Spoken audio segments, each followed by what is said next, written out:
mon commandement, feu! Soldats, on dégrade un innocent!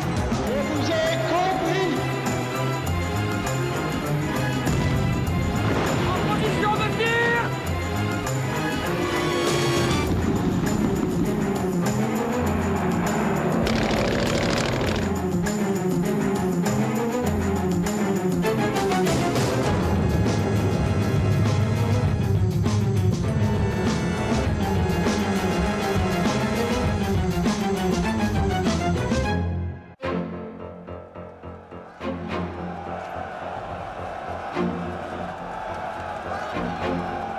La guerre est la terrible accoucheuse des nations. La France fut faite à coups d'épée, disait le général de Gaulle. La plupart des historiens ont repris cette opinion à leur compte. Du Moyen-Âge à la Renaissance, de Louis XIV à Clémenceau, s'affirme une volonté, ne jamais baisser la garde. Si vis pacem parabellum. Si tu veux la paix, prépare la guerre. L'armée, c'est la garde. L'épée, l'instrument de la défense. Des casernes aux champs de bataille, des états-majors aux officiers du rang, des chefs couverts de gloire aux soldats anonymes, l'armée est un creuset. Le drapeau tricolore, comme l'hymne national, procède de son histoire. Nous allons donc vous narrer la fresque, le roman vrai de l'armée française. Ses hommes, ses armes, son organisation, ses drames, ses forces, ses lacunes. À la veille de la Révolution, s'annonce pour le pays et pour son armée une époque nouvelle.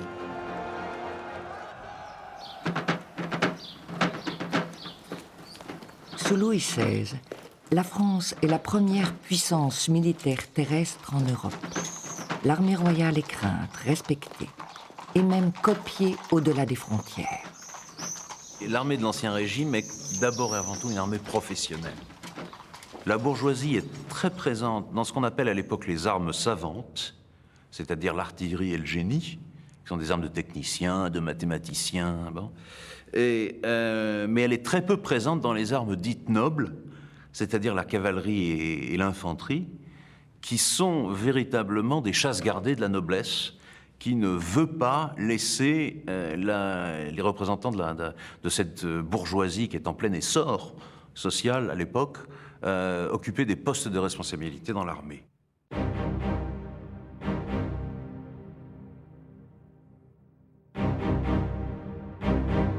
Les bas officiers, comme on dit à l'époque pour désigner les sous-officiers, mais aussi les officiers de fortune qui sortent du peuple, ont leur carrière barrée par la réaction aristocratique qui exige, comme critère de recrutement et de promotion des cadres, à la fois la naissance, il faut 4 degrés de noblesse pour pouvoir être officier et poursuivre la carrière, en même temps le talent et le mérite.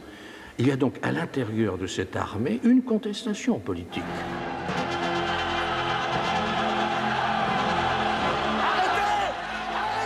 La révolte gronde. La révolution s'annonce et avec elle, l'espoir du changement. 14 juillet 89, mouvement populaire, sédition, révolte populaire, mais dans ces mouvements populaires se glisse aussi l'armée. Hulin, ancien garde française, manie le canon qui va permettre de secouer la forteresse, de prendre la forteresse de la Bastille, mais aussi tout autour. Et à l'intérieur de la foule, vous avez d'autres gardes françaises, d'autres soldats du roi qui ont déserté leur compagnie, leur régiment, pour venir prêter main forte au peuple. Vive la nation! Vive la nation!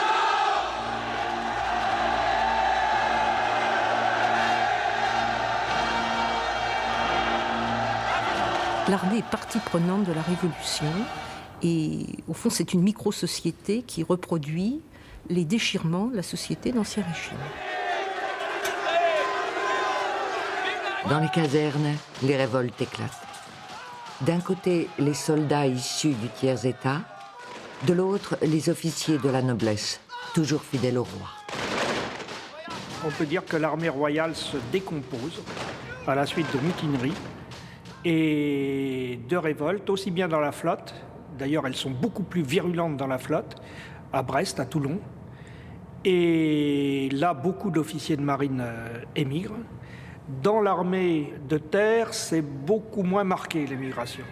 Et ça viendra surtout, en fait, en 1793, quand il y aura des mesures contre la noblesse.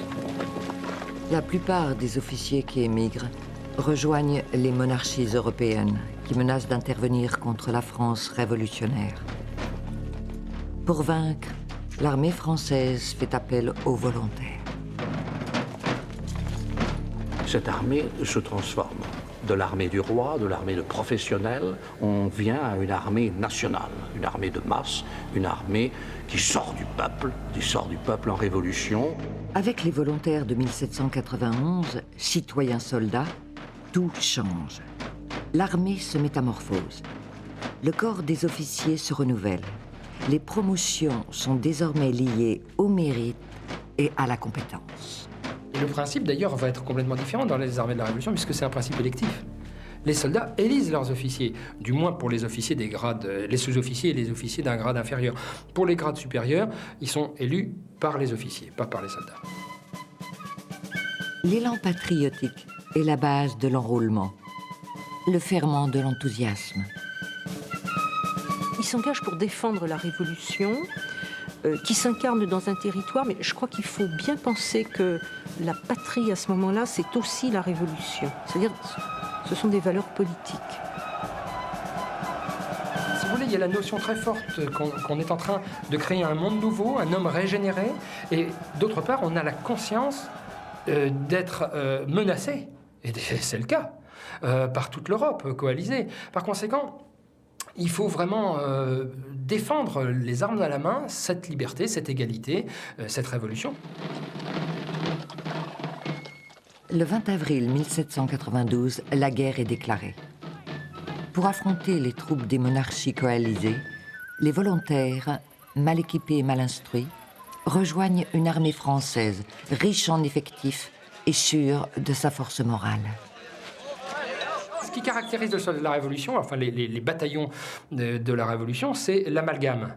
Donc c'est cette coexistence au sein de l'armée d'anciennes troupes royales et de troupes de volontaires. Les volontaires sont censés insuffler leur enthousiasme révolutionnaire aux soldats de métier qui, eux, sont censés donner leurs compétences, leur technicité, comme on dirait aujourd'hui. Et en fait, sans l'avoir voulu aussi, cet amalgame qui est politique, militaire aussi, au point de vue technique, au sens technique du terme, devient culturel et géographique. Parce que ces hommes, ils sont obligés de parler le français. Ils viennent de tous les horizons géographiques et sociaux. Et l'armée devient donc un lieu d'intégration nationale et d'éducation.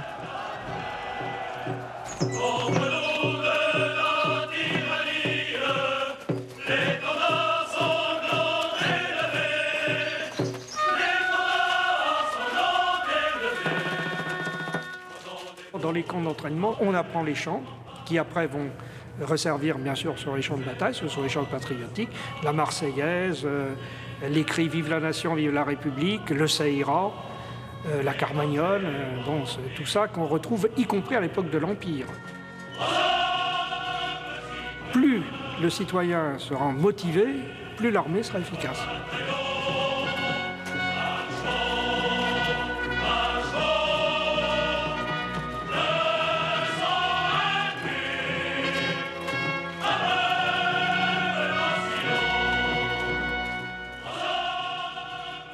Des hommes qui, en avril 1792, n'ont jamais vu le feu, ne savent pas ce que c'est que la guerre, et qui, à la premier accrochage avec les Autrichiens, se débandent et s'enfuient.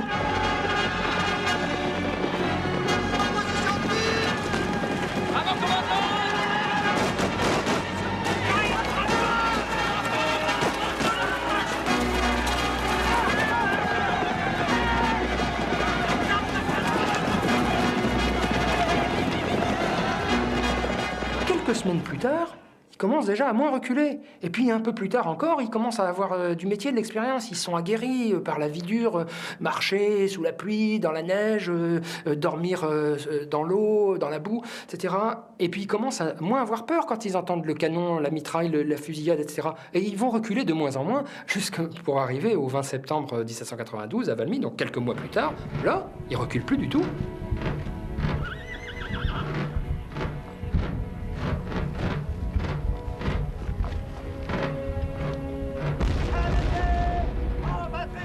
À mon commandement, feu!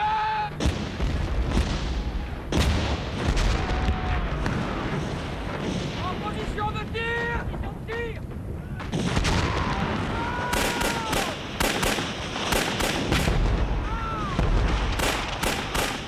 Le sursaut patriotique conduit la France révolutionnaire à sa première victoire. C'est Valmy qui marque un tournant dans l'histoire nationale et européenne.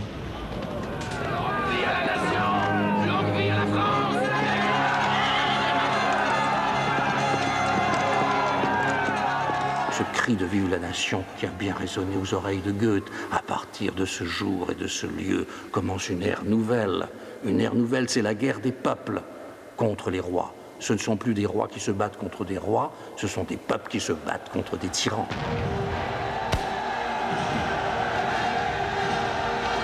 Le peuple était en armes, certainement, mais les matériels engagés étaient nombreux. Il y avait une centaine de canons engagés à la bataille de Valmy et des canons performants. Les canons français avaient une portée estimée jusqu'à 1800 mètres environ. Le tir à mitraille avec une efficacité réelle, au moins jusqu'à 600 mètres.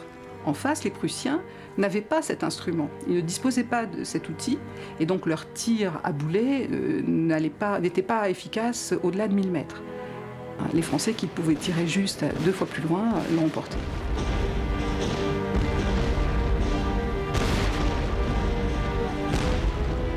La baïonnette joue alors un rôle minime dans les combats. Il s'agit surtout de submerger l'adversaire et de provoquer la panique dans les rangs. C'est un changement complet des techniques de guerre. Désormais, la masse, qui est la première arme de dissuasion, la première force de dissuasion française, avant celle nucléaire que nous connaissons maintenant, cette masse joue un rôle considérable à l'intérieur des états-majors où il s'agit de l'utiliser le mieux possible. C'est une guerre basée sur la mobilité, sur la fougue, sur le mouvement des troupes, la surprise de l'ennemi, la concentration de force à un moment donné sur un seul point. Eh bien ça, on peut dire que les directives viennent vraiment du plus haut du gouvernement français. Quelqu'un comme Carnot, qui est lui-même un militaire de formation, qui lui aussi fait partie du comité de salut public, et qui est en quelque sorte l'organisateur de toutes ces armées de la France en guerre, va donner cette impulsion pour une stratégie mobile et basée sur l'attaque. Il s'agit de faire effroi à l'adversaire et, naturellement, de le détruire. Les généraux qui ne parviennent pas à détruire l'adversaire après l'avoir vaincu sont condamnés à mort et guillotinés. Et les généraux de la Révolution, ils allaient au combat, ils allaient en première ligne avec leurs hommes. Ils risquaient leur peau, et souvent ils étaient blessés, tués. Donc il y avait un côté héroïque de ces jeunes généraux, parmi lesquels les plus célèbres, les plus connus, Marceau, Hoche, Jourdan, qui gagnera la bataille de Fleurus, et puis bien entendu Bonaparte, quand même, qui sera général en chef à 27 ans. Malgré l'enthousiasme et l'ardeur, les défaites se succèdent. Sur le territoire national, les insurrections, comme celle de Vendée, menacent d'emporter la Révolution.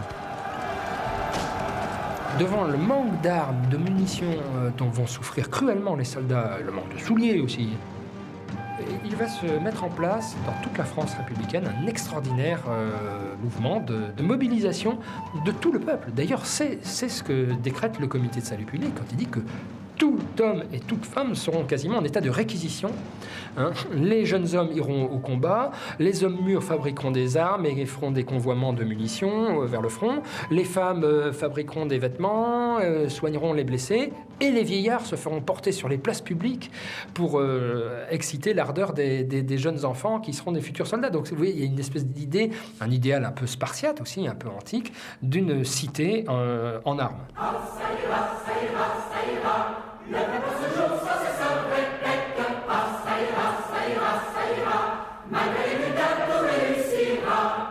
Une véritable industrie de guerre se met en place. 7000 canons, 240 000 fusils, autant de sabres et de baïonnettes seront produits pour la seule année 1793. Et dans chaque cave de France, on récolte le salpêtre pour fabriquer la poudre. L'effort de guerre est général. Il se manifeste aussi avec la levée en masse imposée en 1793. Les jeunes gens sont cette fois requis et non plus volontaires pour porter les armes. C'est une première forme de service militaire obligatoire. La conscription deviendra effective sous le Directoire en 1798. Ainsi naîtra l'armée nationale, composée de citoyens soldats, fondée sur les valeurs de liberté, d'égalité et de fraternité. À cause des circonstances historiques, il y a désormais un lien intrinsèque entre la citoyenneté et le devoir de défense qui devient non plus l'affaire de gens de métier, mais qui devient l'affaire de tous. L'armée de la Révolution, qui avait pour seul but d'assurer la défense de la patrie, se transforme. Petit à petit, elle devient un outil de conquête et d'expansion. 1798, partout à l'intérieur de l'Europe, dans les républiques sœurs, les officiers généraux sont à l'œuvre, ils gouvernent la plupart du temps, ils font et défont les gouvernements, ils s'entraînent au coup d'État qui aura lieu le 18 et le 19 Brumaire. Le 18 Brumaire, c'est un coup d'État parlementaire. Le 19, c'est un coup d'État militaire. Et désormais, Napoléon est le maître, parce qu'il a l'épée.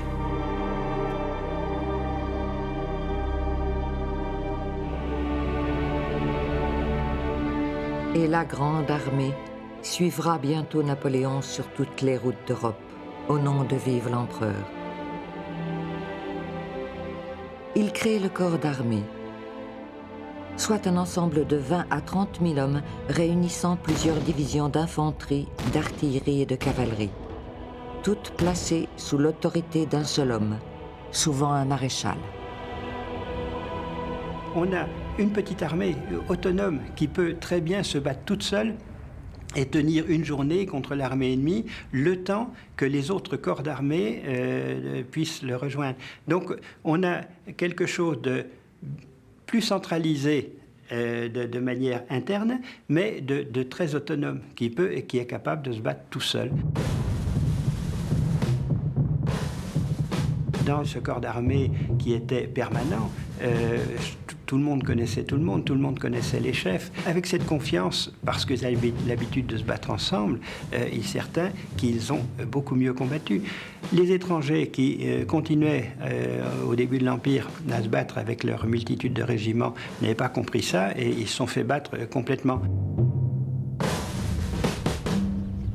Il est certain que Napoléon a révolutionné la science militaire, surtout la pratique militaire. La guerre doit être une guerre éclair. Napoléon fait la guerre avec les pieds de ses soldats. Avec Austerlitz, c'est évident. C'est-à-dire on fait amener une armée depuis le camp de Boulogne jusque dans l'Europe centrale à toute vitesse et on obtient, à la fois par la surprise et par le choc, on obtient l'avantage décisif sur les armées coalisées. Parce qu'on a été capable de les amener à l'endroit où on voulait les... Donc c'est cette pensée globale du théâtre d'opération qui est en germe, déjà avec, autour de Carnot, une pensée d'état-major. Jusqu'à présent, on faisait de la tactique et de la grande tactique, le terme stratégie n'existait pas. Là, maintenant, on fait de la stratégie et on commence à entrer en campagne avec déjà une idée de ce qu'on veut faire, où on veut aller, à quoi on veut arriver. Sa grande force, une capacité d'adaptation très grande, une capacité pour réagir sur le terrain très vite et une lucidité pour trier les renseignements. Parce que pour pouvoir arriver à un point donné. Il faut savoir ce qu'on a en face pour ne pas tomber dans le vide. D'où un formidable réseau d'espionnage qui existait déjà sous la France des rois, mais qui alors là a atteint véritablement des sommets, et où notamment les officiers sont mis en Pékin, en civil, et sont envoyés à l'intérieur du territoire adverse pour y prendre note des positions ennemies, des voies de circulation, des voies de communication, des dépôts d'armes, etc. Napoléon veut connaître à la perfection le terrain où il va se battre. Rien n'est laissé au hasard, mais il sait très bien qu'il y a toujours une part de hasard. C'est un joueur. Et bien souvent, son plan est à plusieurs hypothèses. Et il est capable de le changer immédiatement. Et son plan, quel est-il? Quand il se trouve en contact avec l'ennemi, deux possibilités. Il a la supériorité des forces. Alors il s'agit de tourner les ailes de l'ennemi, de les envelopper, de les détruire. A-t-il au contraire faiblesse numérique? Il essaye de diviser le corps adverse en plusieurs fractions. Il prend une position centrale et à partir de cette position centrale, il bat les fractions de l'armée adverse les unes après les autres. C'est Austerlitz.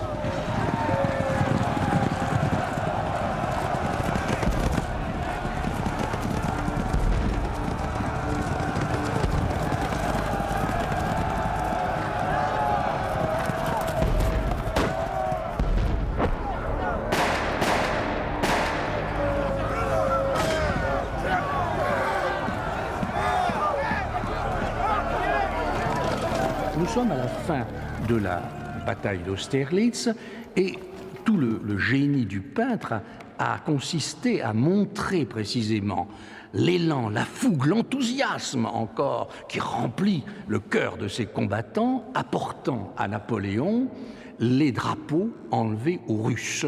Contraste entre ce mouvement et la sérénité de Napoléon, sérénité du génie de la guerre, du maître des hommes, du maître de l'espace, du maître du temps.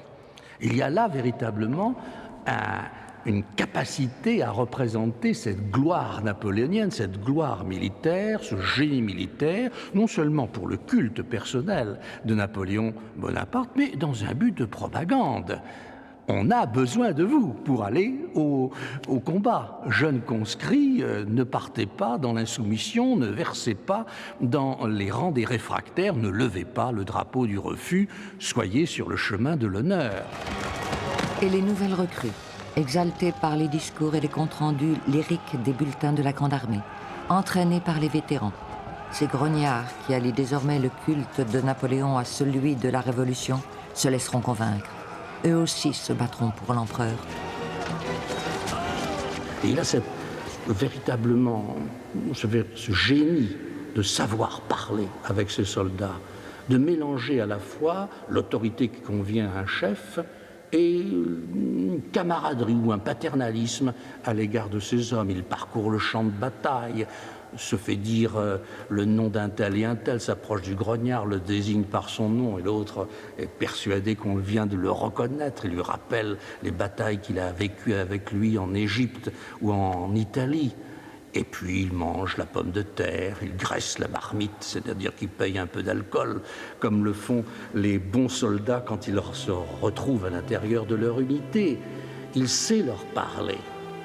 Il sait leur parler dans les proclamations qu'il leur fait, et véritablement, il y a entre lui et ses soldats un lien qui est celui de père à enfant presque, en tout cas un lien très fort, un lien affectif très fort. Mais les soldats auxquels Napoléon accorde le plus d'attention font partie de la garde impériale. Mieux soldée et mieux vêtue, elle constitue une réserve d'élite qui ne combat que dans des situations exceptionnelles. Son effectif croissant dépassera les 50 000 hommes. Le capital de gloire remporté s'inscrit à l'intérieur du drapeau et fait partie du patrimoine qu'on se passe de génération en génération.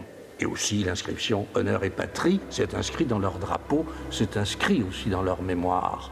Alors précisément, ce système de valeurs, Napoléon veut le transporter dans la société civile et crée la Légion d'honneur, doit permettre aux uns et aux autres de comprendre qu'au-delà d'une recherche tout à fait normale du profit, il y a aussi l'intérêt général qui prime, le service de l'État. Et ça, c'est important pour comprendre l'Empire. On ne comprend pas l'Empire si on ne comprend pas ce désir de Napoléon d'imprégner la société civile de l'éthique militaire, et l'éthique militaire qui se résume par ce mot de honneur.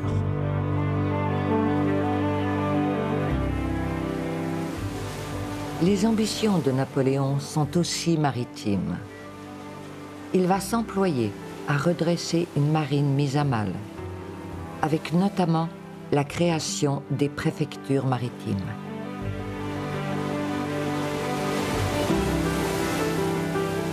Il s'est beaucoup intéressé à la marine. Il ne faut pas oublier que pendant toute l'époque, même après Trafalgar, il est parvenu à maintenir un niveau de construction navale du niveau de celui d'avant la Révolution. Donc en pleine guerre, il est arrivé à ça, c'est quand même absolument extraordinaire. Et il a rénové les infrastructures, les arsenaux. En France, il a grandement avancé le port de Cherbourg, mais aussi Gênes, mais aussi Anvers. C'est-à-dire, lui, peut-être son défaut, entre guillemets, pour un Français, c'est qu'il a pensé aux dimensions de l'Europe. La Grande Armée, c'est un melting pot. On y parle toutes les langues des pays alliés qui fournissent près d'un tiers des effectifs. Pour encadrer ses forces, Napoléon a évidemment besoin d'officiers et de sous-officiers. Il crée des écoles, l'école de Saint-Cyr, l'école de Saint-Germain pour la cavalerie, l'école d'artillerie, Polytechnique qui militarise, et Polytechnique est une création révolutionnaire, mais lui, il militarise Polytechnique. Son désir est d'avoir véritablement un encadrement fait de bourgeois qui sont bien instruits et qui sortent des écoles militaires. Mais à la fin de l'Empire, les cadres comme les conscrits viennent à manquer. Les pertes dans les rangs se comblent difficilement, malgré le système conscriptionnel perfectionné par Napoléon, et auquel bien peu échappent, même les très jeunes.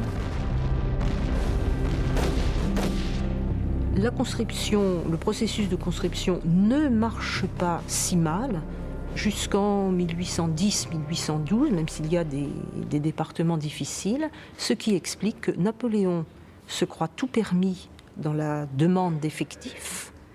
Et en 1813, il y a 5 levées, il demande plus d'hommes que pendant 6 ans, les 6 ans précédents.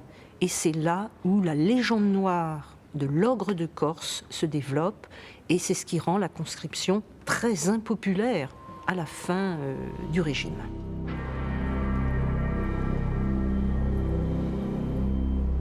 Et dans les rangs de l'armée de Russie, de l'armée d'Espagne, les soldats qui s'enlisent dans les combats qu'ils ne comprennent plus en viennent à maudire celui qu'ils ont adoré.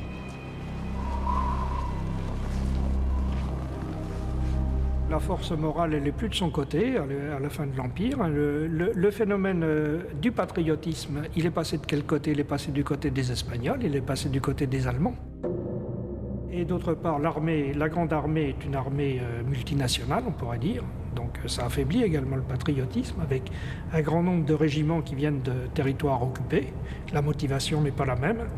Et puis les généraux, les maréchaux, c'est plus les jeunes loups, très déterminés, etc. Ce sont des messieurs vieillissants et alourdis à la fois par leur décoration et par leur fortune. Lors du retour de la campagne, de la désastreuse campagne de Russie, les Prussiens, les Autrichiens savent se battre comme Napoléon et décident de se battre contre Napoléon jusqu'au bout. Ce n'est pas seulement pour avoir une victoire et récupérer un territoire, ils tiennent à écraser Napoléon pour que Napoléon n'existe plus. Et l'épopée impériale s'achève définitivement en 1815 à Waterloo, où le dernier carré de la vieille garde, commandé par le général Cambronne, refuse de se rendre. His Grace the Duke of Wellington invites you to save your lives. Will you agree to surrender? Merde!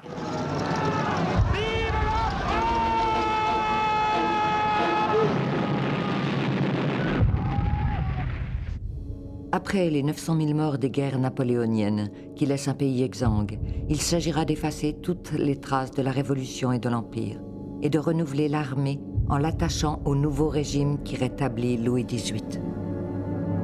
Quand le bon roi Louis XVIII arrive d'exil, il accorde à ses loyaux sujets une charte. Et dans cette charte, il y a un article particulièrement très net. La conscription est abolie. Vive le roi! Et alors qu'est-ce qu'on fait? On fait une armée comme autrefois, comme l'armée royale, on lui remet le drapeau blanc. On change tous les chefs, bien sûr. Donc on met hors de l'armée tous les combattants de Napoléon, on les met en demi-solde, et on met des nobles qui étaient à l'extérieur pour contrôler l'armée. 20 000 officiers de l'armée de terre sont renvoyés, la marine est épurée. Pour renouer avec la tradition des voyages d'exploration et relancer une stratégie de conquête, elle se reconstitue avec des officiers émigrés qui n'ont plus navigué depuis 15 ans. C'est le cas du capitaine de frégate de Chaumareix, qui échouera son navire, la Méduse, au large de la Mauritanie. Il a abandonné son équipage. L'équipage a fini par se retrouver sur un radeau. Et on dit qu'il y a eu des scènes de cannibalisme. Enfin, ça a été un vrai scandale. Parce que c'était surtout un scandale de commandement. C'est parce qu'il a abandonné ses hommes. Et donc ça a été stigmatisé. Géricault a fait un superbe tableau, qui est un vrai tableau de propagande, mais qui fait que ça a mis un terme à ce scandale de ces officiers rentrés qui n'étaient plus compétents. Et on a réintégré des officiers compétents. Pour pallier le manque d'engagement volontaire, un nouveau système de conscription est mis en place en 1818. Inégalitaire, il repose sur un système de tirage au sort qui permet à certains jeunes d'échapper à un service qui peut durer de 7 à 9 ans.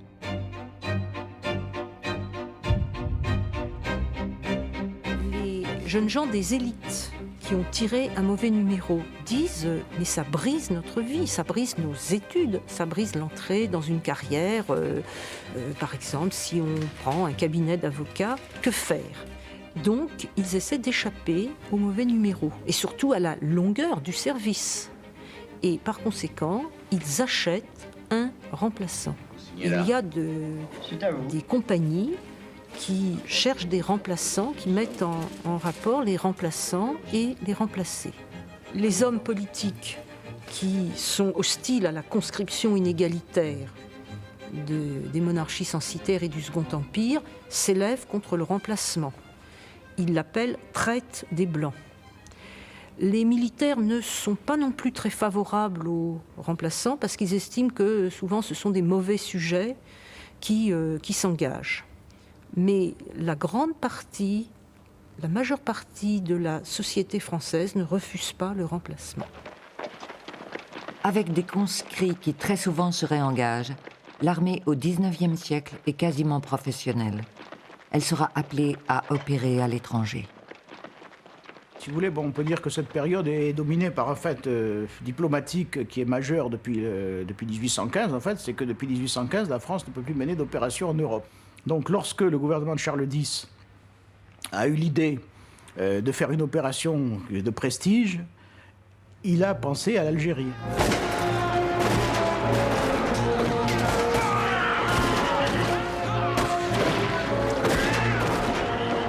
Le 5 juillet 1830, Alger est prise. L'occupation française est, dans les premières années, restreinte aux zones côtières. Disons, avant 1840, les gens qui vont en Algérie sont souvent des gens assez jeunes qui commencent leur carrière là, et avec l'idée que la guerre en Algérie, c'est pas simplement la guerre militaire, mais il y a aussi tout un aspect culturel et tout un aspect politique. Et c'est dans cet esprit que sont créés les bureaux arabes, organismes de contrôle des populations. C'est une innovation qui élargit les responsabilités des militaires sur le terrain. Parlant arabe, connaissant bien les traditions locales, les officiers maîtrisent les affaires politiques et administratives. C'était eux qui entretenaient les contacts avec les chefs arabes ou kabyles, enfin suivant les cas, qui faisaient des rapports sur leur activité, qui faisaient du renseignement pour essayer de prévoir et d'éviter les révoltes, c'est-à-dire qu'ils pouvaient faire des rapports pour demander que soit arrêtée telle personne.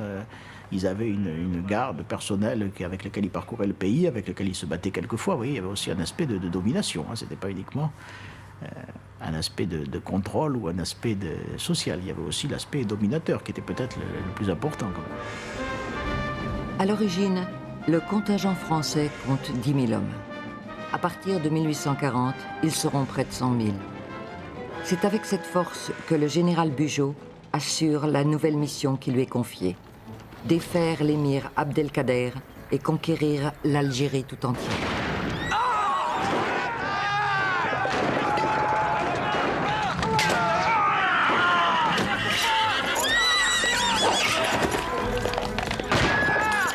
La conquête fera de 300 à 400 000 victimes côté algérien, 150 000 côté français, avec des pertes dues à 80% aux maladies et à la malnutrition.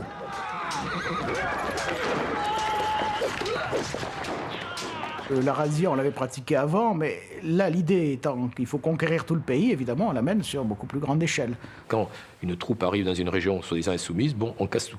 On casse tout. On sait très bien que dans des pays comme ça, si on enlève la nourriture, enfin disons les réserves à une population, elle va mourir de faim, donc il faut bien qu'elle arrête. Après la reddition d'Abdelkader en 1847, l'Algérie est pacifiée. Mais en 1870, on comptera encore un militaire pour 3 Européens, dans une Algérie qui va rester contrôlée par le ministre de la Guerre jusqu'en 1880.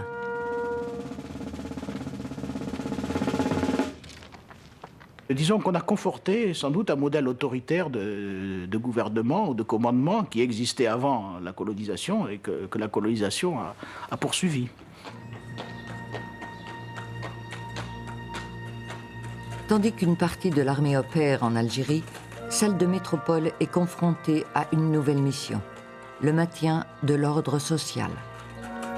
L'armée s'organise pour affronter les insurrections urbaines, les révoltes ouvrières, les émeutes et les grèves qui éclatent à Paris comme en province.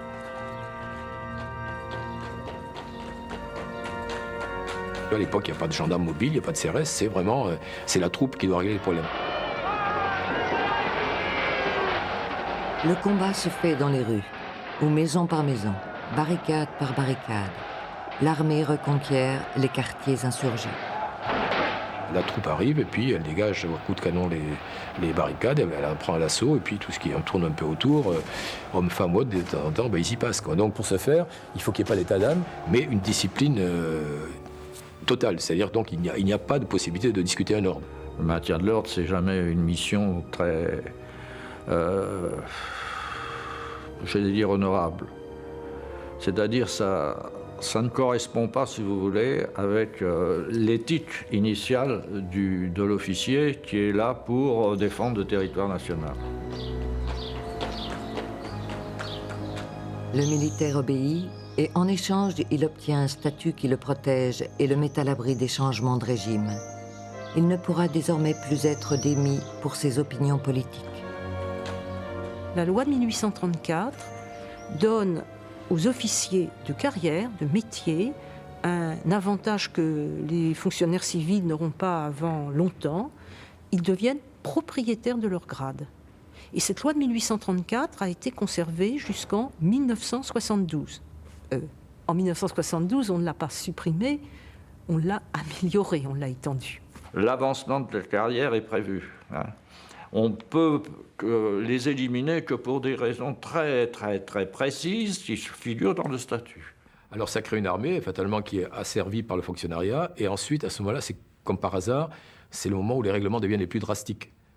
C'est cette époque, c'est sous Louis-Philippe que est sorti le texte, la discipline faisant la force principale des armées, il importe que tout supérieur obtienne de ses subordonnés une obéissance entière et une soumission de tous les instants. Vous voyez, donc vous avez en même temps ça, et puis on met derrière, si vous voulez, le grand mot, c'est l'obéissance, puisque c'est une armée de temps de paix, une armée qui doit impressionner les fauteurs de troubles.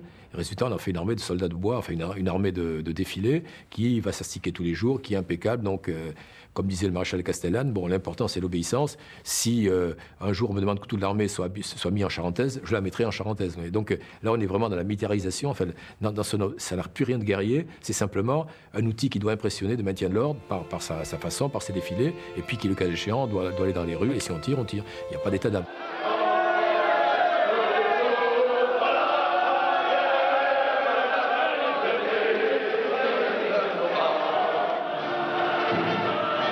La Seconde République est également confrontée au maintien de l'ordre.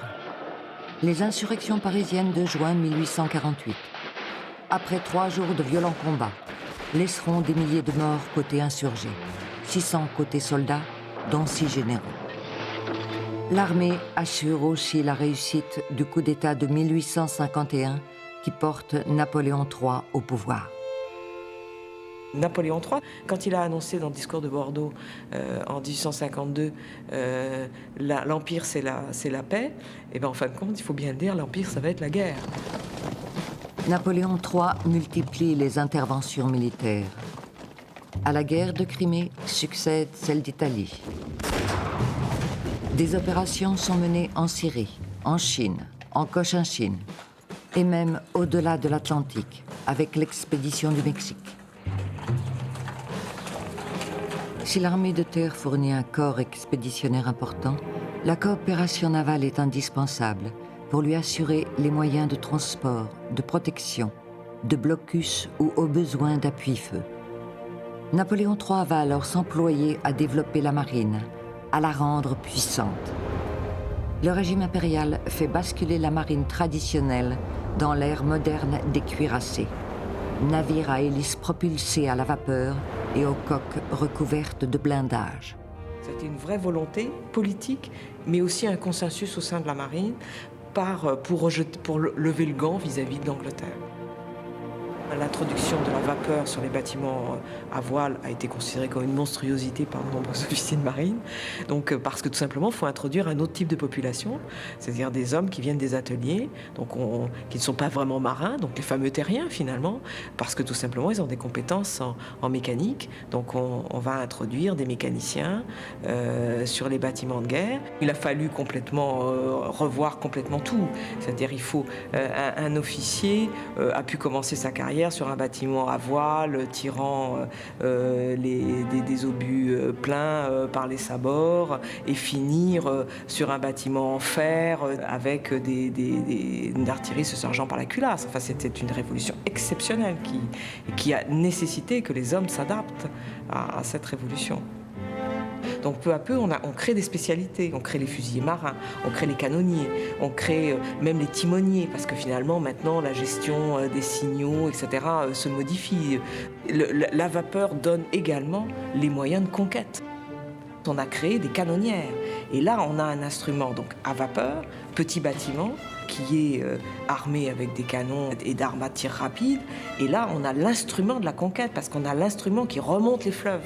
Ce qu'on a appelé la politique de la canonnière, parce qu'effectivement, quand il y avait un problème en Casamance ou autre, on envoyait finalement des canonnières. La conquête par Faidherbe du Sénégal n'aurait pas pu se faire sans les canonnières. Mais c'est exactement la même chose en Cochinchine.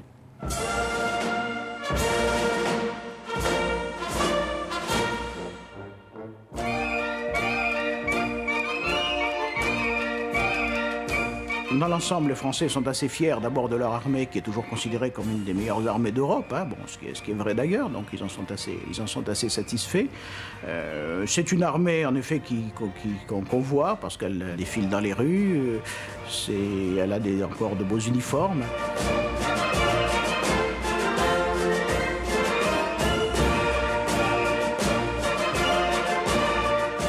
Les généraux français considéraient que ils avaient les moyens de mener une guerre en Europe.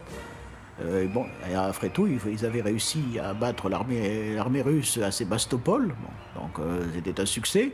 Ils avaient réussi à imposer leur volonté à l'armée autrichienne en 1859, au moment de la bataille de Magenta et Solferino, même si ça avait été très coûteux. En tout cas, l'armée française n'avait pas été défaite. Hein. Et donc, ils imaginaient que ça pouvait continuer de la même manière. De la Restauration à 70.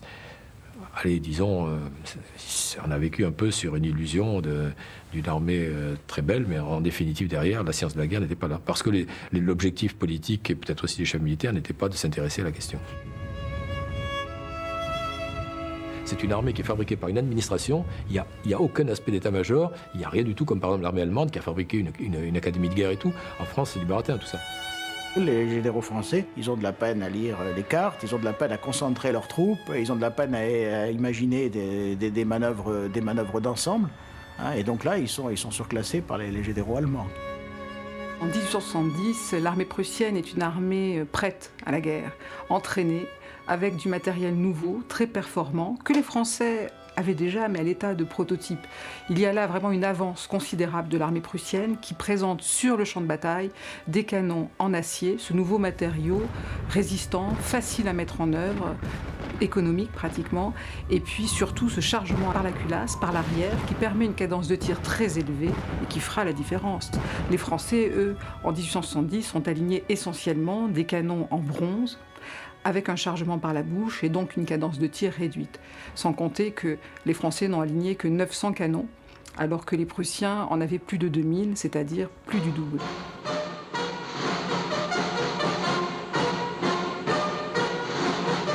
Le problème de l'armée française en 1870, ce qui lui manque surtout, ce sont des effectifs. C'est-à-dire qu'on n'a pas organisé de réserve.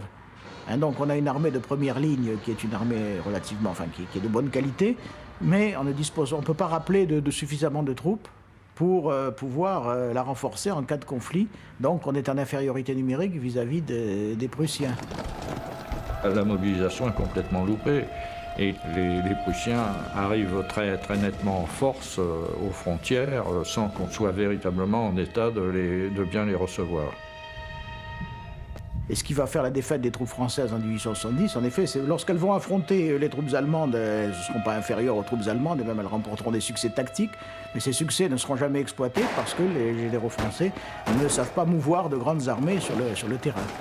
Les généraux ne prendront pas d'initiative, ils vont être prisonniers d'une doctrine suivant laquelle il faut surtout attendre, se mettre sur des positions solides, et attendre l'ennemi qu'on pourra ensuite repousser et écraser avec le feu des nouveaux fusils chasse-peau, mais on en reste à peu près là.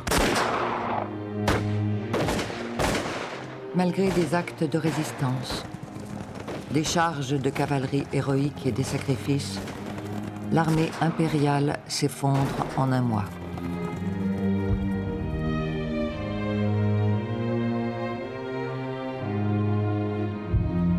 Après la capitulation de Sedan, la guerre se poursuit avec un gouvernement de défense nationale.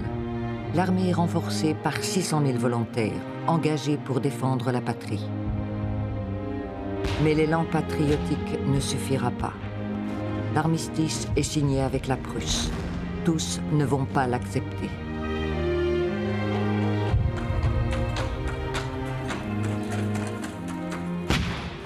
Paris, qui s'est défendu jusqu'au bout, se sent trahi et humilié par les conditions de l'armistice. Une situation révolutionnaire s'y développe, c'est la Commune. Un idéal social qui effraie Thiers et son gouvernement, réfugiés à Versailles.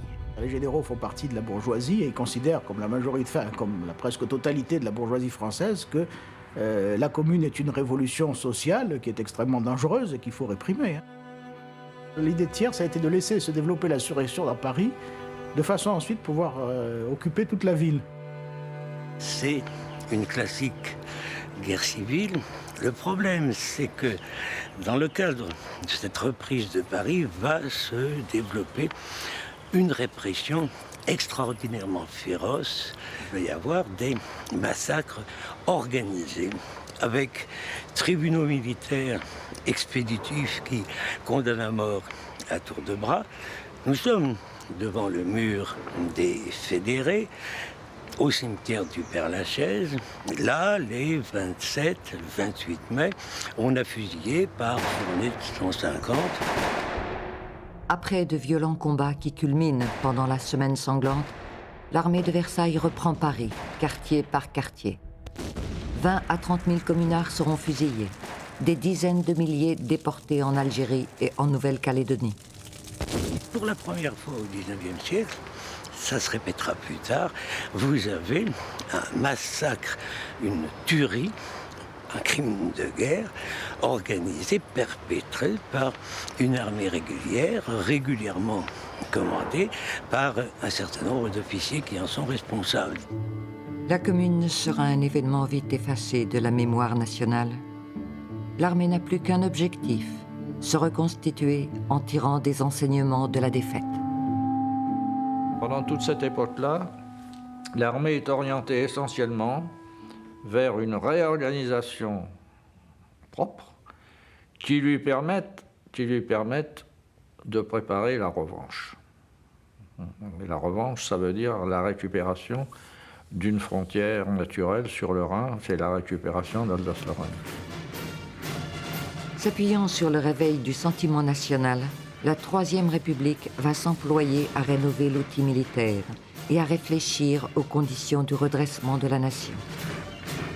Cette armée-là ne s'imagine pas qu'elle se prépare à la Première Guerre mondiale.